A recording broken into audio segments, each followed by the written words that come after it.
उमेर भाई ये क्या कर रहे हो आप? बाबा जायदाद बना रहा हूँ यार, जायदाद। इसमें कहाँ जायदाद बनेगी यार? भाई आपको पता नहीं है, अलीमा खान को अल्लाह उनका भला करे, उन्होंने कहा कि भाई मशीन से जायदाद बनाते हैं।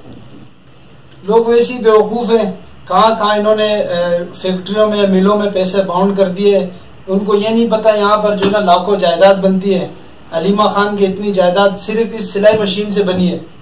ये हम लोग हैं बेचारे, यहाँ पर पैसे पसा पसा के बैठे हुए और नफा भी कम आ रहा है, और उधर से हमारी जो है ना वो साल की आमदनी भी कम हो रही है। और जब हम चेक करते हैं तो वो फिर थोड़ा सा खोटे के बराबर होता है।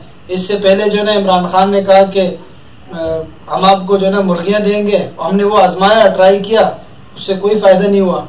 अभी चलते हैं, अलीमा खान ने जो बताया हमारे को उस पर ट्राई करते हैं। हम आवाम तो आई इसीलिए भाई, हमारा तो काम ये, हुक्मरान हम पे आएंगे, हम बस ट्राई करते रहेंगे, जो वो बताएंगे हम वो करेंगे। इसके अलावा हमने बहुत जगहों में पैसा फंसाया है, अब इधर भी ट्राई कर लेते हैं। कोई नई चीज मार्केट में आई हम उसको भी जो है ना चला लेते हैं। तो दोस्तों, जब तक ये हुक्मरान आते रहेंगे हम ऐसे ही चे बनते रहेंगे। अल्लाह हाफिज।